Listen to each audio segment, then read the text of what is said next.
If you were a fan of the Super Nintendo, chances are you are quite familiar with the name Argonaut Software. They were the developers behind the famous Super FX graphics accelerator chip that powered games like Star Fox. While not the first polygons on a home console, it was aimed squarely at mainstream players and did very well commercially, sparking a few more collaborations between the two companies. As the dawn of the 32-bit era began, Argonaut wanted to develop their own 3D engine using Nintendo's famous green dino Yoshi, but the pitch fell through and Nintendo rejected the idea. Intent on making their idea come to life, Argonaut made some design changes and partnered with Fox Interactive to bring to life Croc, Legend of the Gobbos, a 3D platformer for the Saturn and PlayStation released in late 1997. The end result was a character still very similar to Nintendo's design, yet profoundly different in many other areas. In this episode, we are going to take a look at Croc, see how it stands up next to the likes of similar titles like Super Mario 64, and answer that age-old question, is it worth playing today? I hope you guys enjoy my review of Croc, Legend of the Gobbos for the Sega Saturn.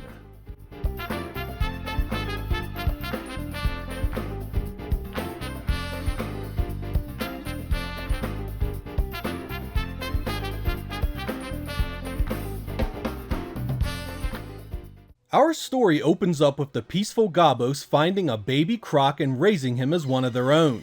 But things quickly go to hell and they are attacked by the evil Baron Dante, who proceeds to capture and cage the cute little dudes, including King Rufus, their leader. Having been loved and cared for by the Gobbos, Croc isn't just gonna stand idly by while this happens, and so begins your quest. That quest takes the form of a 3D action platformer, something the Saturn didn't see many of. The stages are broken up into small play areas that must be explored so you can unlock the tiny brown Gobbos from their captors. Croc has two means to attack and defend himself, a tail whip and a butt smash.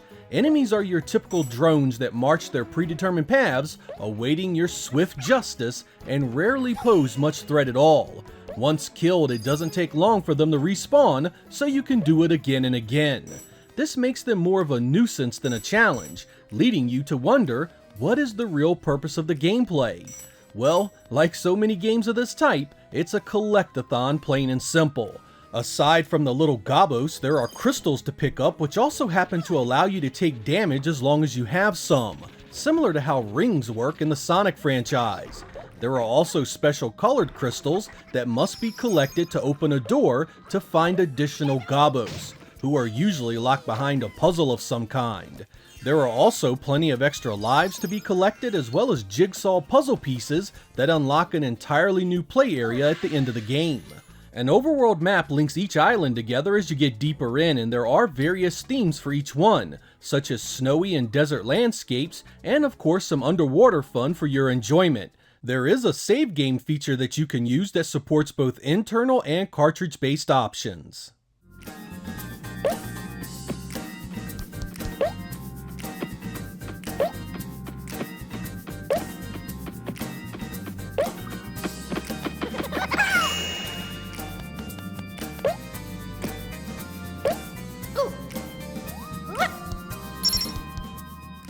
One thing that I have always admired about Croc here is the fact that the Saturn version looks very close to the PlayStation edition of this, despite being a fully 3D polygonal engine. At a time when most games had some big concessions on Sega's difficult architecture, Croc looks and runs great for the most part. The textures are nice, the colors really pop, and the models have a cute and cuddly appeal that stays in line with your expectations. There's a fair bit of variety here as well. Each world features a nice touch that takes you across lush green environments, snow-covered areas, and a few other different places that have their own unique look and feel. Because of the smaller design of the stages, there isn't any egregious polygon pop in here to ruin the cohesiveness of the engine, and the more open abstract areas feature great use of VDP2 to draw things to the horizon. Performance is mostly strong, though there are some instances of slowdown here and there. After a few hours of gameplay, I saw it a number of times, but it doesn't kill the fun factor. Honestly, it's one of the Saturn's prettier engines in terms of image quality, and makes me wonder what else Argonaut could have done with a second generation release. The lone blemish on it all are some flickering textures and clipping issues that show up from time to time. You saw that kind of thing back then pretty often, so it's not specific to this release and certainly doesn't ruin anything. Overall, I give it a big thumbs up for the graphical presentation.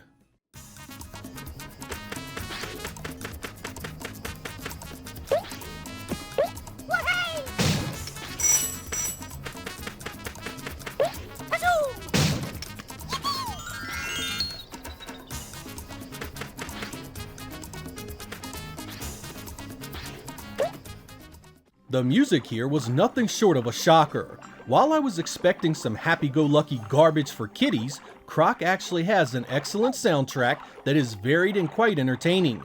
There's a bit of rock and jazz and even a few bits that sound like they should come from something much darker and serious. The variety is unreal and completely unexpected. If you have never heard this OST, I highly advise that you do. It's a standout and quite welcome for the genre.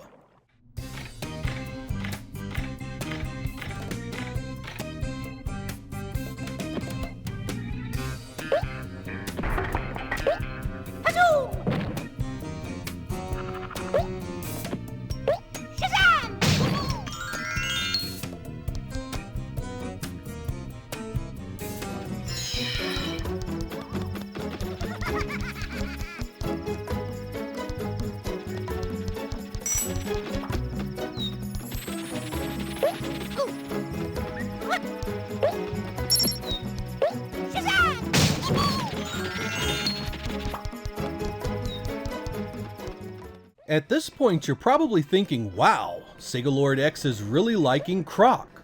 Well, not so fast. It's true I really appreciate the setup, the visuals, and the sound, but there are some gameplay issues that really drag it down. Even with the 3D analog controller that it supports, this has a ton of problems with landing jumps, hitting enemies, and it never feels like you have any kind of exact control over your movements. I have fallen off platforms into bottomless pits countless times, and it leads to some really frustrating times. To be clear, these deaths are not because of some overwhelming enemy force or deviously clever design. It comes from the simple wish to get Croc from point A to point B in the simplest of terms. Even with Croc's shadow beneath him, it's very difficult to judge your jumps, and the camera fights you every step of the way. It's either too close or at an angle that doesn't give you the best view, and sometimes there are enemies and platforms just off the screen you don't see until it's way too late. The respawning enemies exacerbate this issue because you can be making some tough jumps only to have an enemy respawn behind you, off camera, and kill you out of the blue. However, since platforming is a huge part of the gameplay here, you'll find that's where the majority of your lives are lost. Pit death after pit death after pit death ravages the fun factor. And things only get harder the deeper you get in. Once you start seeing moving platforms regularly, Croc becomes a nightmare of tedious deaths. Argonaut implemented some Tomb Raider-like movements to combat this, but it helps very little. You can make small side steps with the shoulder buttons to get lined up better, and you can do a 180 quick turn, but I found both do little to change things in the late game. Your experience may differ from mine in this regard, particularly since I had been accustomed to the acrobatics of Super Mario 64, and I really wanted more of the same. Croc is nothing of the kind, however. Whereas Mario could turn and flip on a dime, Croc plays like a tank, where every move must be telegraphed 10 seconds ahead of time. This kind of gameplay had a profound effect on my enjoyment of it back then and is something that continues to bother me now. Even the smaller annoyances like sliding on the areas where the floor meets the walls really impacts my enjoyment. I do appreciate its presentation, but it doesn't play well enough to hold my interest for very long. I think a younger crowd may have more tolerance for these issues than I did, and if you were a kid when you had it back then, you probably found enough here in the early levels to fondly remember it. Still, I did not hate Croc. It's an interesting adventure that feels special on the Saturn because it just didn't have many games like it. In that regard, I recommend it to you wholeheartedly just to see the old Saturn pull it off. While stricken with numerous problems, it certainly could have been a whole lot worse.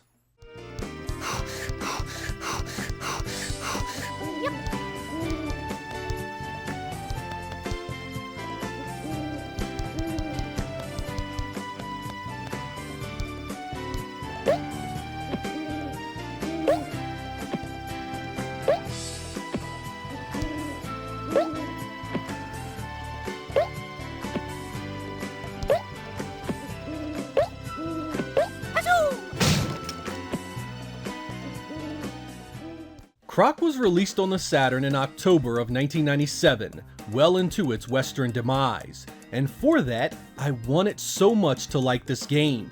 The concept wasn't far off from the better Nintendo 64 3D platformers, and I wanted something similar on my favorite 5th generation console. But the clunky gameplay just never felt competent.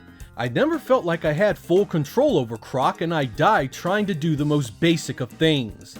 I do concede that other titles may have had a big influence on my expectations, so I do recommend you at least give it a go before you thumb your nose up at it. In fact, many people loved it back then, and it garnered a number of positive reviews in the gaming press of the day. To its credit, the visual and sound presentation are solid and one of the better polygonal ports that appeared on both the Saturn and the PlayStation. And for those of you that like getting old PC games to run these days, there was a PC version of this as well, though I've never played it. 3D platformers were still a fairly new thing when Croc was released, so it was sort of the Wild West of that genre. Nothing back then was perfect, and everything had its own unique feel with how it played. If you find that you like games that are slower and enjoy taking your time for every move, I think Croc can be a really appealing game for you. But if you're expecting to do cartwheels, flips, and super jumps at the drop of a hat, Croc is better left to the history books. I'm Sega Lord X, thank you guys for watching, and I will catch you next time.